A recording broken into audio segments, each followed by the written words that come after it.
Good afternoon. I'm Titanium the Tool Man, and welcome to Tool School.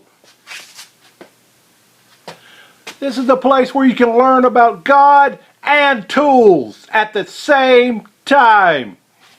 Today, I'm going to tell you a story about Solomon. You can find it in the book of 1 Kings. Now, Solomon was a king. He was a very, very wise king. He was known as the smartest king ever. And one time, he had something come up that really made him think. So, I'm going to tell you what happened by using tools. So, first off, let me set the scene. Two ladies living together in the same house, okay? Two. Lady number one, she had a baby. Great! I love babies. They're loud. Loud things don't bother me at all.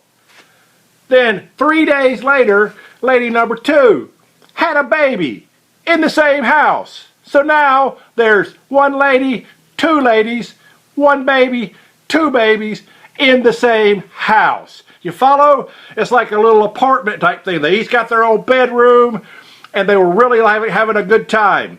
One night, they went to bed. Now see, back then they didn't have fancy cribs or places for the baby to lay when they were little. They would sleep in the bed with the mom. So one night they went off to bed, okay? So then lady number one laying into bed with her baby laying next to her. In the other room, lady number two laying into bed with her baby next to her, okay? So there's what happened. So then something terrible happened that I don't even want to tell you, but if I didn't tell you, you would wonder, what's the point of this whole story? So I have to. So what happened was, one of the babies died. And then the two ladies started arguing about the baby dying. So they went to Solomon, and they started telling him the whole story about the baby and what I'm dying. And he's like, I don't know what the point of what you're telling me this is. And then lady number one says, what happened is, I went to bed, and when I woke up, my baby was dead. But I didn't do anything. And lady number two said, oh, sure you did. You must have rolled over on your baby, and the baby must have stopped breathing. And that's really sad, but that's what happened. And lady number one is like, well, I don't think so, because this isn't my baby. She's looking at the baby, and she's saying, this doesn't look like my baby. This is not my baby. But the baby was only like a week old, so they're really hard to tell the difference in them. Am I right?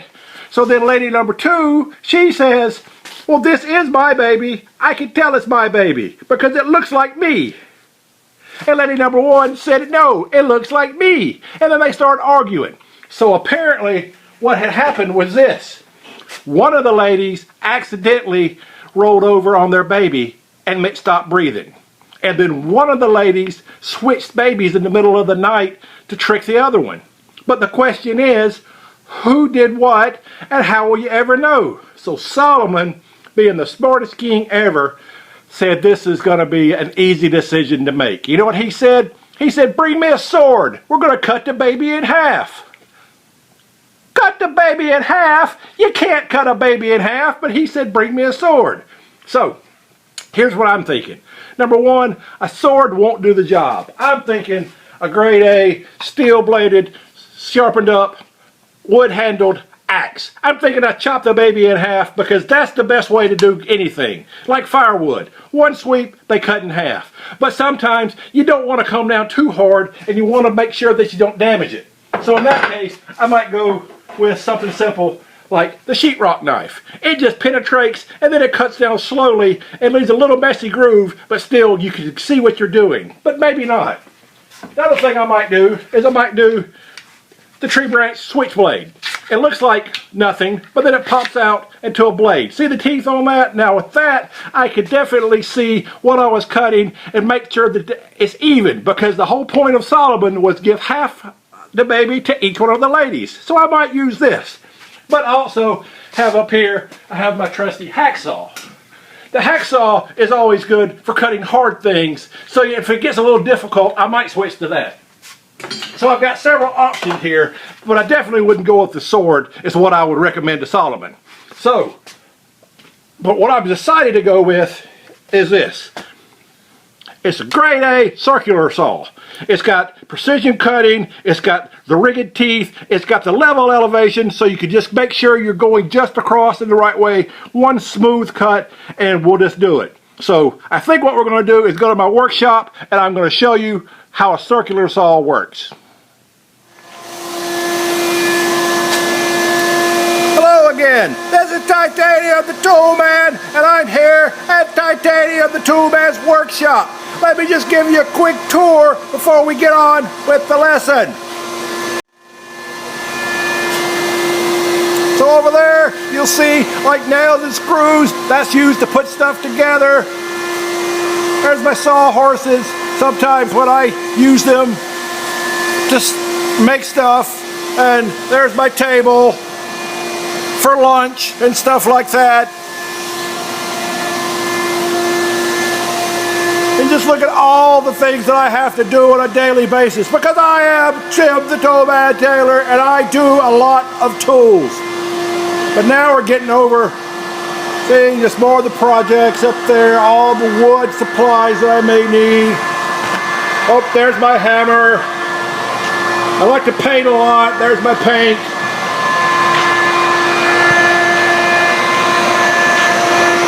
And there you go. Now this is the baby that we're going to be dealing with today. This is the DeWalt circular saw, and it comes in various sizes and speed, but this is the extra super duper one that goes faster and more powerful than anything, because that's what the Toolman deals with. So I'm going to show you a few things about how it works and what it can do. So you see, first off, you take the DeWalt, and it's very loud, so if I were to turn it on,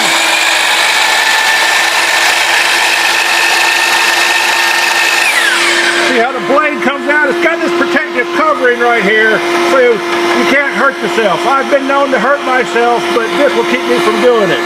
But say I took this wood right here, and I took it, and I put it right there. Now if I wanted to cut it, I would measure it properly, and then I would just bring it down like this, and it would cut it. See, look, it's too small to reach. See how it's not reaching? So what I would do then is I would bring it down.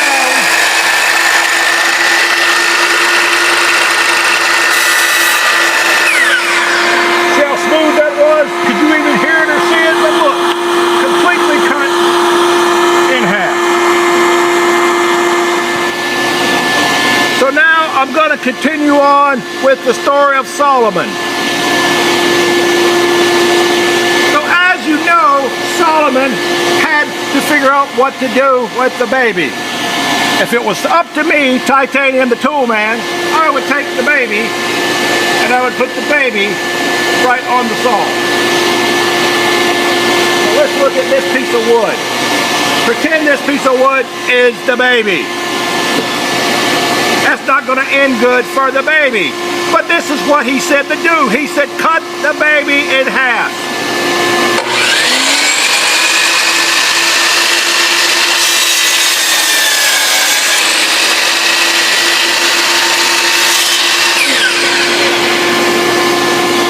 And the baby is cut in half.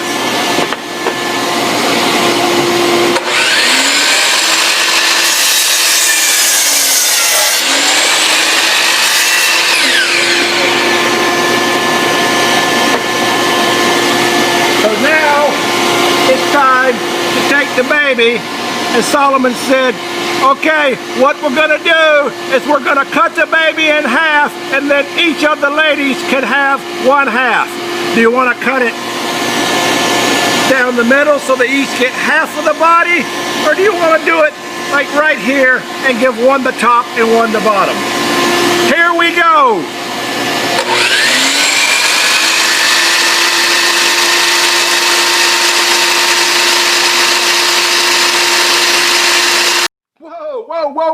Whoa, hang on, hold it. He almost cut that baby in half, but it didn't. So here's what happened, the reason the baby didn't get cut in half. When King Solomon told the two ladies, the two moms, said, hey, we're just going to cut the baby in half and you each can have half of it. One of the ladies said, you know what, that'll be great. That way she can't have it and I can't have it, and then nobody gets it. That's a fair plan. Well, lady number 2 started like crying and going, "Oh no, don't kill my baby. You can't hurt my baby. If it comes down to that, I would surely give the baby to other lady to save him. Don't kill him, please." Well, when Solomon heard this, he knew exactly who the right mom was. Do you know the answer to it? Lady number 1 that said, "Okay, cut him in half, it doesn't matter," or lady number 2 that said, "Please don't hurt the baby"? Of course, it was lady number 2.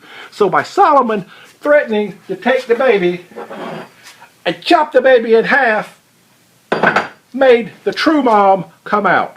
And that was part of the wisdom that God had given Solomon.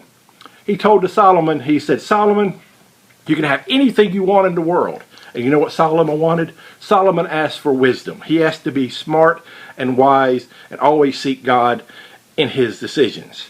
So, the baby was never going to get hurt, but he had to test it to see.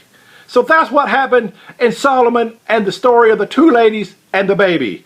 So next time you come, maybe I'll work on the hammer and I'll show you how to hammer something. I'll show you how to hammer something. But until then, oh, that's smarted. But until then, stay safe and God bless.